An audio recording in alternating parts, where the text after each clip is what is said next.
Sa Baguio City, maaga nga nag-inspeksyon ng mga pulis sa mga terminal ng bus. Ngayong araw kasi inaasahan ang pagbuhos ng mga bakasyonista sa lungsod.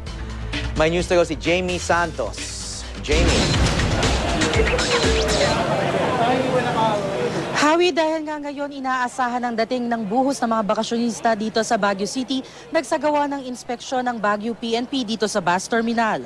Mula sa iba't ibang probinsya ang biyahe ng mga bus rito, kaya naman isa ito sa binabantayan ng PNP. Inisa-isa nila yung mga bus, kinausap din ang ilan sa mga driver nito at pasahero. May mga K9 units na umiikot sa terminal para tiyaking walang makakalusot na anumang mga pinagbabawal na gamit. Kaya naman pati mga bagahe ng ilang pasahero in-inspection din.